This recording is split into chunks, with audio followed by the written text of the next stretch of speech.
I guess it's my segment now, huh? Yeah. Whitney. Cover whole bio. An Whitney artist Houston. who sold a few more albums, I would say, than the Indestructible Beats of Sweat. Would you say that's a fair? Yeah, I think it was 3. I think she sold 3 more copies. Yes. Give or take 3, right? Yes, somewhere along there. So, yes, Whitney Houston, who is in the theaters. Before I get going into my bio, let's talk about what you heard in the montage.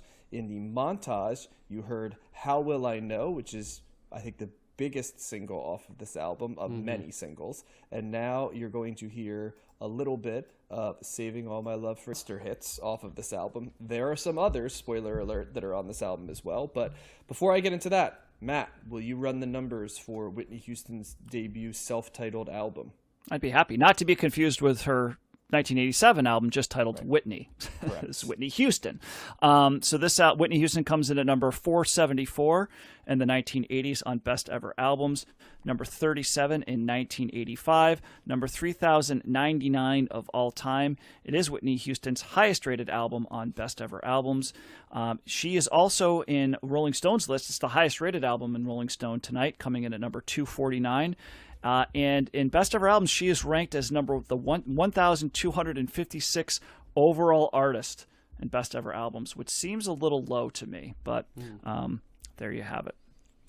Okay, well, Whitney Houston is an interesting bio because her circle interlocks with so many other famous people's circles, both at an early age and throughout her career. It's kind of amazing, actually, for someone who sort of had the narrative of being plucked from obscurity, right? How much overlap there was that people that were decidedly not obscure. And I think the first thing to know that's important is that Whitney Houston is a Jersey girl, guys. She was born in Newark, New Jersey on August 9th, 1963, adding her to the robust list of New Jersey artists that we've covered on the show. Of course, there's a lot of other famous artists from Newark. Can you name another Newark, New Jersey artist, guys? Newark? Man, you're going specific. Not offhand. It's not Tom Waits. I know I said a couple weeks ago that Tom Waits was from New Jersey. It's not him. Yeah, Frankie Valli is from New Jersey, but not there. I think Naughty by Nature and Queen Latifah are two that come to mind for me that are from Newark. So, anyway, her mother, Whitney Houston's mother, was Emily Houston, also known as Sissy Houston, is what she went by. She was a gospel singer who was part of a group called the Drinkard Singers, and later became a member of the Gospelaires. They, however, got their most famous claim to fame was they eventually became the Sweet Inspirations. And you may know another member of that group, Dionne Warwick. And that she was in the group initially, and Sissy Houston replaced her. But Dionne Warwick would stay a part of Whitney Houston's life because through her mother, Whitney Houston was a first cousin of both Dionne and Dee Dee Warwick. So you have that. There's a lot of other overlaps. Her father his name was John Russell Houston. He was an army man. He also worked for the mayor of Newark. Her brother was a songwriter, her eldest brother. Her elder half-brother is a former NBA basketball player, Gary Garland.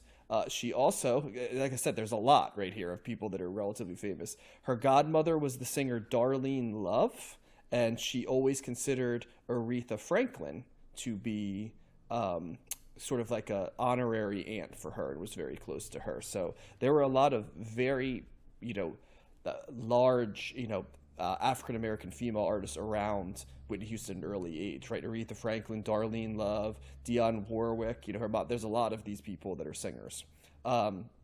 So basically, I don't know how much you know about New Jersey in the 1960s, but there was the Newark riots in 1967. I think this is actually the second time I'm mentioning the Newark riots. I think we also mentioned them in a Bruce Springsteen biography way back in the day. But the 67 riots sort of spooked the Houston family, and they moved to a more middle-class area called East Orange, New Jersey, and her parents' divorce Whitney was raised a devout Baptist, but also her baptism was spiced with a little bit of Pentecostal as well.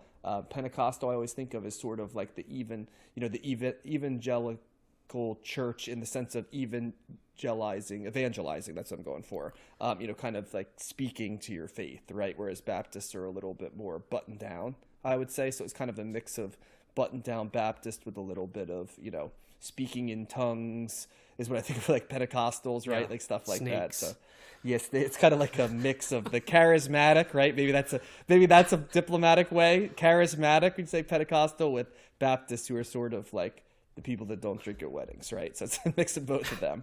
So she begins singing in the church choir in Newark at age 5. She also learns to play the piano around that time.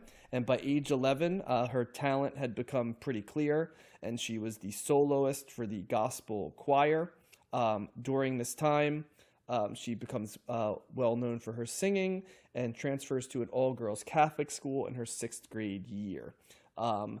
It's also should be mentioned that, around this time, her mother is involved in music. So her mother is a working, singer, background singer for all of these artists.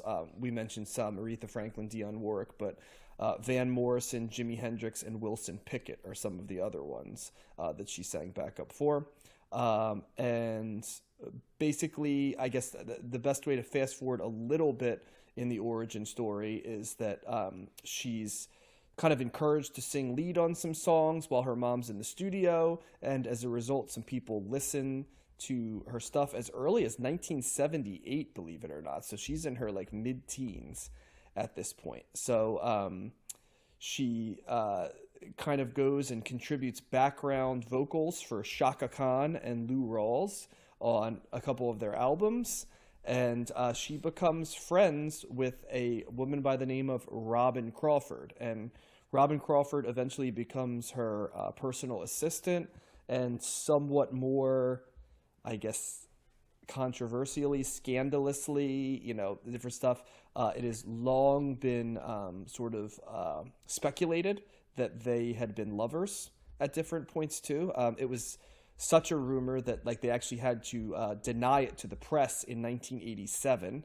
And then Crawford actually gave an interview in 2019, 7 years after Houston's death, where she said that the early parts of their relationship did include sexual activity, but it stopped before Houston signed a recording deal. So there was a little bit of,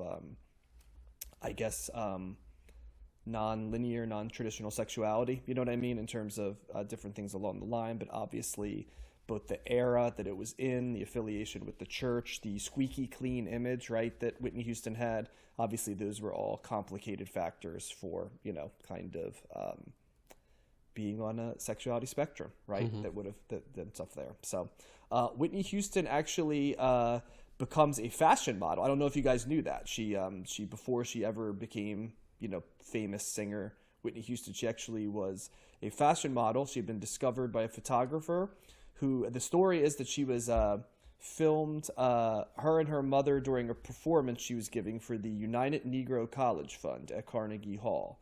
And so she actually becomes one of the first women of color to ever appear in 17 magazine, which kind of at that was sort of known as like the image driver of teenagers, and had been basically Lily White. She was sort of one of the first faces, right, that sort of began to challenge that paradigm. She also appears in Cosmopolitan, Glamour, and Young Miss, and is on a TV commercial for Canada Dry ginger ale. So pretty quickly, she also, and I actually never knew this about Whitney Houston, so she becomes a pretty sought-after teen model. And at the same time that this is happening, she's also being offered record deals as early as 1979. So if you work backwards, right, she was born in 1963, and she's getting record offers in 1979. So she's all of 16 years old when this is happening. She got offered a record deal in 1979, got offered a record deal in 1980 by Luther Vandross, of all people, and then also offered in 1981. All of them were vetoed by her mom because her mom wanted her to finish high school. And while this is going on, she's recording. And finally, after she graduates from high school, a representative from Arista Records, his name is Jerry Griffith, sees Whitney Houston performing at a New York nightclub, and he talks to the big boss at Arista, a gentleman by the name of Clive Davis, who's sort of, you can't think of Whitney Houston, right, and her career without, to some degree, thinking of Clive Davis, because a lot of her origin story and sort of the image and what became Whitney Houston, right, was inspired by Clive Davis. So Davis sees her and is immediately impressed, sees huge star potential in her, and offers her a what's described as a worldwide record deal. So not just America, but everywhere. And she signs on April 10th, 1983. 2 weeks later, she actually makes her national television debut on the Merv Griffin Show. And she kind of is just performing. She's not working on an album immediately.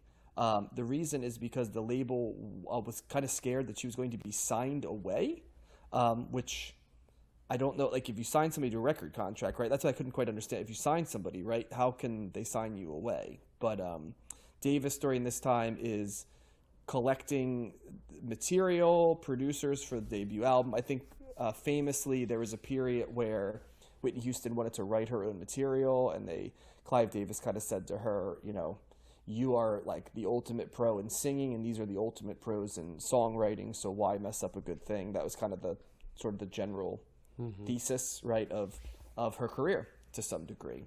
I think a big step through is she records a duet with Teddy Pendergrass, he of awesome 80s Quiet Storm R&B. It's called Hold Me, and it's released in 1984, and it becomes a top 5 R&B hit. And most notably, it basically does not register on mainstream, i.e. white radio, right? But is a huge hit on R&B, i.e. black radio, right? It's the last track on this album, right? Yep, and it just goes to show what a demarcation in R&B there was, right? There was mainstream R&B that got popped out a little bit that was for everyone, right? And then there was a definitively black audience R&B, right, that was there. And the reason I bring that up is because Whitney Houston is one of the most famous folks that was able to sort of take R&B, Quiet Storm, adult contemporary, right, and kind of crossed over, so to speak. So this album comes out in February 14th, 1985, so Valentine's Day 1985, and is immediately huge. I don't know if you guys knew this, the first single that was chosen was You Give Good Love, actually, was the one they picked to be the first single. It gets as high as number 3 on the Billboard Hot 100 chart, and it becomes number 1 on what at the time was referred to as the Hot Black Singles chart, which later would be called the Urban charts. So a lot of coded language there, I'd say.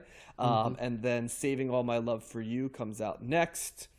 Thinking About You is the third. So you're all the way down, at like 4 or 5 before you're getting stuff like How Will I Know, right? Like that's the deeper singles. So the album is a massive hit. It hits number 1 on the Billboard charts, and for a long time was the highest selling debut album by a female artist, something that I believe it still is to this day.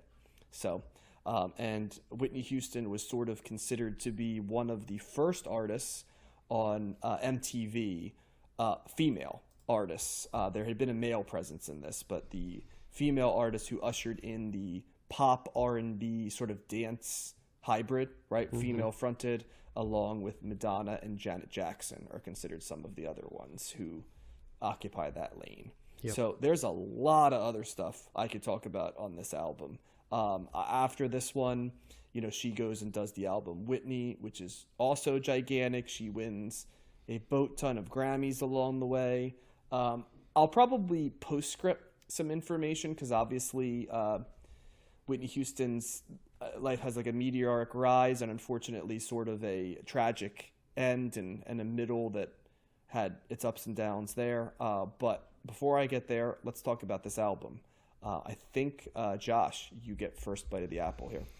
Yeah, I hadn't heard her album before. I've heard some of these songs, obviously, probably all the hits actually, and some of them I hadn't heard in a long time. It really reminded me of kind of the Lionel Richie album in terms of taking me back to a certain time in childhood. It also kind of stylistically reminded me of that album and maybe like the Luther Vandross album as well a little bit. It's got a clean production. I think Jermaine Jackson's the producer. Is that right? I heard or read that. Correct, and also duet on several tracks. Yeah, and also was a boyfriend lover at this time as well. At times, got it. And so yeah, it's really is kind of like an adult contemporary album for the most part, and so I guess it's, you know, R&B also, and I'm not really super into it when it's that type of song. Her voice is like undeniable right from the get-go, so there's no like questioning that. I really enjoyed hearing her sing throughout. It's just kind of, you know, in today's you know, artists, there's not too many female artists that have as kind of rich and powerful voice and natural voice as she does. You know, they're few and far between nowadays, and so it's kind of refreshing to have her sing kind of up front, front and center throughout the whole album. I heard the pop kind of crossover on this as well. A lot of these songs reminded me of Madonna or Janet Jackson, so it's funny that you brought them up, because I think stylistically they are trying to, you know, do that with the songs. You know, How Will I Know is a perfect example of that. It's pure dance pop. It's synthy. It's just infectious, and it's no wonder it was a massive hit. Someone for Me is another kind of dance track. I really kind of liked all of the more upbeat dance tracks. I feel like they kind of hit on the ballad love anthem, love song a little too much on this album for me. I wish they kind of, you know, maybe tried some different, you know, if she wanted to do something different and they didn't let her, I wish they kind of would have let her do that or kind of explore something else more. But I mean, this is her debut album, so you're not going to get too much, you know, artistic freedom, I would say. The ballads and stuff kind of remind me of, I don't know, they seem dated to me in a certain way. They put it in this like 80s time and place that doesn't really work for me. I don't really like the duets either. I feel like, I don't know, they feel like those people aren't as talented as her, so they're just kind of like riding her coattails a little bit, even though Jermaine's obviously the producer, so he wants to highlight what makes her special. I think I need a little more variety. Some of the songs felt a little long as well, maybe like a minute too long on some of them, and but I think it's a good start for her as a debut album. I think it highlights what makes her special. I can tell why it would be popular and why she would be popular. There's no question about that. But it's just kind of the wrong side of the pop aisle that I usually respond to. So it's you know, it's a mild thumbs up, but it's not like blowing me away or anything. Yeah, I like you, I knew the singles, obviously, some big hits. I was actually surprised. I thought some of these songs were on the next album, Whitney. My father, that's one of the few albums that I remember my father had as a kid growing up, was the Whitney Houston album, and I thought that had all the bangers on it. So I was like, I was kind of pleasantly surprised that some of them were on this. So yeah, I generally am favorable on this. I think, you know, I was listening to this, I was just thinking, you know, the greatest female voices of all time. and who else besides Whitney Houston can be on that list? Maybe or probably Aretha Franklin, somebody like that. But Whitney's in the top. If she's not the top, she's easily top 5, if not top 2 or 3. And that's why I was kind of like alluding to when you see a ranking of all time artists and she's 1200 of all time, it's like the music might not be there as much, but I don't know, she seems like she deserves a little bit more props because her voice is, like you said, Josh, it's undeniable, and it's probably the best part of this record. This album does suffer from the 80s production, and even a really an upbeat great pop song like How Will I Know, which is probably for me the strongest track on here. And it's interesting a placement. It comes in the middle and it's its own thing. There's not really another song on here that's kind of like that. It seems like it's certainly a standout. But that's just the opening, keyboard synth is that's an 80s sound. You get that right away. But typically I don't usually feel that that's a bad thing. I'm okay as a personal thing with 80s production, but if you're looking at it holistically as a great album, I think that it as a whole it does suffer a little bit from that, because I think some of the best music is the more timeless stuff that it's like, when did this album come out? That seems a little bit more of an impressive feat if you're able to do that. But I thought several of the songs that I didn't know on here were pretty good. I thought that the first 3 tracks in particular, You Give Good Love, Thinking About You, Someone for Me, I liked those all fine. I would probably agree with you, Josh. There wasn't a whole lot of I'm not blown away really by many of the songs on this. And I would agree with you that 2 of the 3 duets anyway, the ballad duets, were probably my least favorite. That was Nobody Loves Me Like You Do and Hold Me. I will say that I probably liked those more as the week went on, as the listens went on. But that's not the type of R&B. It gets a little bit on the schmaltzy side. And I was picking up on similar traits with the Lionel Richie. I liked that one too, but that one, there's some schmaltz on there as well. And it's just, I don't know, with the 80s sound and the schmaltziness and not really, a little bit long. Like the last track, Hold Me, is 6 minutes. It's like, okay, cut that back. I like the duet, the second duet with Jermaine Jackson, though, Take Good Care of My Heart. It's got a little bit of a funk bass kind of thing. It's a little more of an upbeat sound, and I was feeling that a little bit more. So I think I like the more upbeat things better. But I will say, for the ballads that were the hits on here, like Saving All My Love for You and Greatest Love of All, I mean, those are fantastic songs. And maybe it's not just the song itself. I also like it better. Just have Whitney sing. She doesn't need to go toe to toe with another male singer.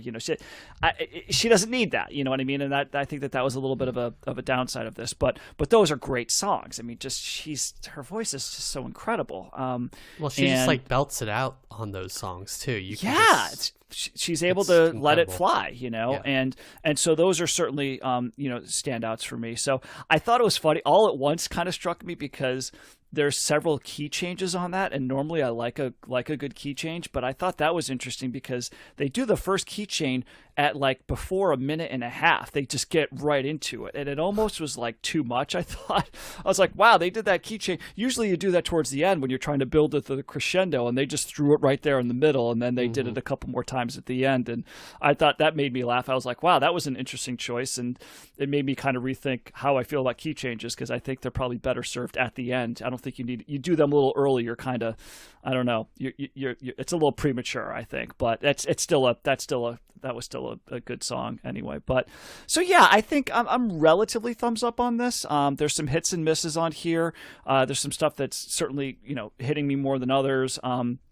And her voice is great, and I can see the mass appeal, right? This is certainly an album that is going to cross, cultures or ages or whatever, because there's a lot of things on here that the average listener will appreciate. It makes sense that it's top 40 radio, and that it was certainly a catalyst for her career. So all that stuff makes sense because she's certainly talented, and but generally positive vibes from this, I would say. So thumbs up from me. Yeah, I've always kind of, especially this version of Whitney Houston, all of them, but especially this one, I feel is the perfect merge of what Whitney Houston is, which is pop singer right? Crossover pop singer, standards singer, like singing big ballads, in the way that almost somebody like a Tony Bennett, like type singing these big, broad ballads, right? There's just enough of a dash of what's recognizable as very African-American formats in the 80s, right? Quiet Storm, R&B, gospel, right? Stuff that exists largely to a black audience, right? As opposed to white. And she is a syncretic mix of these elements of black music with standards, right? The people who liked music from the 50s and 60s, right, could like clutch on to, plus with the 80s production, which, as you said, Matt, does not age great, but in the time, right, was what people wanted to hear and put you on the pop charts. Right. And that's kind of what this album is. It's a mix of all of those types of sounds that fit perfectly in 1985. I am more of a fan of the 1987 album. I think some of Whitney Houston's highest highs are on that, like So Emotional and I Want to Dance with Somebody. Want to Dance with Somebody's great. And some of my favorite ballads of hers come a little later as well, kind of in the early 90s period. But you can't argue with some of the songs on this. Like, How Will I Know is a great pop song. Like you said, there's these ballads where she's just belting it, right? I have always liked the song All at Once. I've always described All at Once as like the greatest Disney theme song that never became a Disney theme song, because I felt like Disney made movies, right, that basically reinvented that song with like Elton John, or when you think about it, it really is like the ultimate like Disney theme, right? Like it just seems like it should be part of like an epic Disney movie. But the chord change thing, I actually like that. It makes it kind of stand out to me. And not to be common sensey here, but yeah, it wouldn't tie together nearly as well if Whitney Houston didn't have the voice that she had. You'd notice it's kind of like with the Lionel Richie album, right, that I was pretty flat on. It's not that Lionel Richie isn't a very good singer, right? It's that he would have needed a transcendent voice to pick up the material, right? It's not like the Luther Vandross album we did.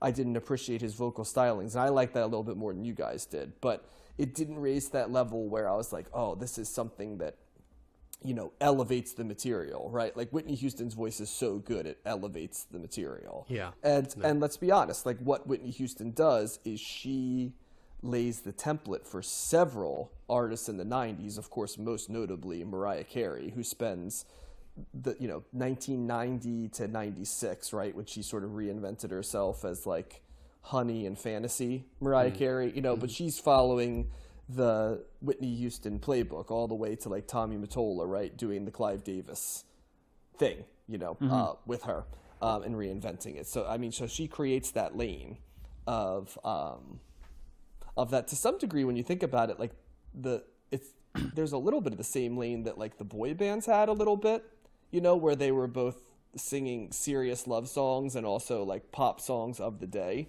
Although she's singing more standards, and they're certainly not singing standards. But and she also has a unique sex appeal in that this version of Whitney Houston is clearly marketed as Black Girl Next Door, I think, which is a new lane when you really think about it, right? You know what I mean? She's identifiably pretty, but she's like a very traditional, right, sex symbol. Right, which I think lines up with the sort of the religious roots, and and when you juxtapose her with, say, Madonna, right, who's all sex, right, and someone like Janet Jackson, who's this interesting mix of sex and non-sex, right, like as time goes on, right, just her image. She became more sex as time went on than she did when she started.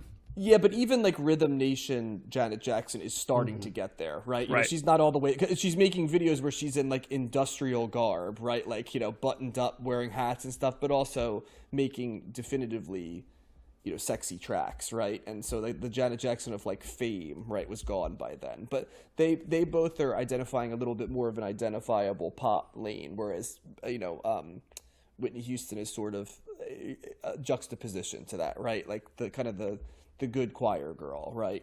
So, which I think is why, when she marries Bobby Brown later, it sort of like was posited as like good girl meets bad guy, right?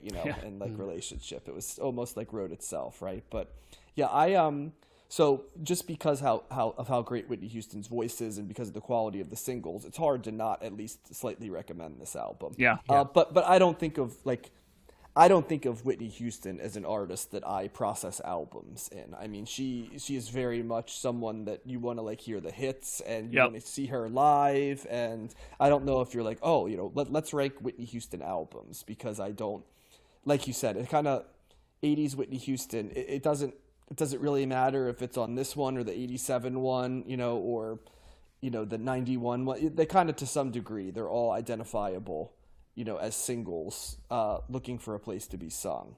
So yeah, heck, one of her biggest singles was the national anthem for the Super Bowl. Which is pre-recorded, right? Yeah, right. Yeah. Mm-hmm. I mean, she sang it, but not live. She sold it though. It looked like she was singing it. No, and I think she did sing it, but the mic was turned all the way down. Oh, okay, at the Super Bowl. And they were so playing like the she track. was singing, but you didn't hear it because they were playing the track. That makes sense. That's why it looks like she's singing her heart out, because I think she is, but you're just not hearing it. You're hearing the vocal track, yeah. So, and to this day, you still hear that version. Yep. Including sometimes where it comes hilariously. Like I remember one time attending a high school baseball game one time where they played that version of the anthem. I'm like, I don't know if this event is profound enough to have that version of the anthem. Yeah. You know what I mean? Yeah. It's both too long and too epic for this Wednesday baseball game. But yeah, I would give this a slight thumbs up. Before I do the postscript here, do you guys have any follow-ups? No, I think that's an interesting point, though, just about, the fact that, like, she probably is more of a singles artist, in The Bodyguard, which that might have been maybe her biggest performance or biggest song was the cover of the Dolly Parton song. What is it? I Will Always Love You. I Will Always Love You. Yeah, I mean, that vocal performance is fantastic. So, yeah, it's not like, oh, you got it. And The Bodyguard soundtrack's one of the best-selling albums of all time, but, it's probably as much because of that single rather than just the whole parts of it. It's not like it's just like transcendent. Well, actually, I don't know the album. I can't say it's not a transcendent album because I never really listened to it, but my guess is it's sold because of that song. But yeah, she's certainly, when she hits, when she's in that zone, being all Whitney and hitting on a really well done song that's not terribly dated. Yeah, that's where you need to hear. So you could probably make a playlist of Whitney Houston, and that would probably be the album that you would be pointed to. So yeah. I want to add a couple other things that we didn't talk about before we get into like what happened in the postscript. I think it's important for me to mention Whitney Houston used a technique called melisma in her singing. And you may not know what it is, but like it without realizing you know it. And kind of the best way to describe it is the singing of a single syllable of text while moving between several different notes in succession. So like a good example is an early I in Whitney Houston's I Will Always Love You takes nearly 6 seconds to sing and kind of rides the wave, I'd say. Do you know what I'm talking about in that vocal technique? And she stretches out the word, right? Well, yeah, and it goes fluctuating the notes. It fluctuates, exactly. And so it's very much sort of like a gospel technique. Yeah. And also is deeply influential, like people doing that to the point where you probably don't even realize that she was one of the first people that brought it. Well, Mariah Carey does it all over the place, right? Well, right, and that's one where it's a very R&B kind of style. I usually attribute that to it is, but it's even more so a very gospel style is really where it comes right. from. Yep, and so I think most notably, it's "I Will Always Love You" is a song that is just absolutely packed with melismatic singing. Like when you think of that song in your head, the you, right? Like how she sings the you and holds it, or the I, or, I think of like, if I, like the kind of could, you hear like you lock in on the O in could, right? Stay, it goes to the A. It's sort of that idea. So I do want to bring that up because once you know that and you can listen to it, another person who plays around with that in a different way is like Celine Dion is another person who did it, but in a more sort of like it's a little less rooted in the gospel sound that Mariah Carey tries to imitate, stuff like that. So I also think it's interesting to note that by 2005 a vocal coach who worked with Whitney Houston, Gary Katona, estimates that she lost about 99.9% of her voice. Not only could she not really sing, but she couldn't speak at that point. So this was 7 years before her death. Wow. And basically it was attributed to kind of some of the lifestyle choices. Wow. He worked with her, and he estimates that before her death that it had gotten back to about 75 to 80%. But there was sort of a mean-spirited genre of like people would like hear Whitney Houston sing, and she did have moments where her voice could not keep up with like the challenge, right, of like the music that was put in front of her, which I think it is a little bit sad, but obviously indicative also of just how prodigious. Can you think of how hard it would be to sing that? You know what I mean, for an entire life, and when you're living hard too. So that I did want to bring that up. But I think we've mentioned different things. Whitney Houston goes on to another album called Whitney in 1987 that is gigantic. She then wins a bunch of Grammys and stuff like that. Kind of becomes a pop icon, and then tours and stuff like that, but actually doesn't release another album until 1991, which is called I'm Your Baby Tonight. That is sort of famous as, some people will say that is Whitney trying to appeal a little bit more definitively to a black audience, right? Like delving into more mainstream R&B and a little bit of hip hop and like the New Jack Swing and the music that was at the time. Some of that I think was because she was stung a little bit by the criticism, right? That she was a black artist who largely was like a crossover artist and performed to white artists. And also she, at this point, had met Bobby Brown in 1990 at the Soul Train Awards and was married within 2 years. Stuff like that. So tying into something we talked about today, she was one of the early supporters of the anti-apartheid movement and was a pretty vocal supporter of Nelson Mandela. She performed at a musical set for Nelson Mandela's 70th birthday, which is kind of crazy to think about. It was in 1988, guys. Nelson Mandela was 70. So when we were seeing Nelson Mandela, right, in 94, when it was there, he was 76, which kind of is amazing to think about. Yeah. And then after 91, she finally takes a movie role in The Bodyguard. She turned down many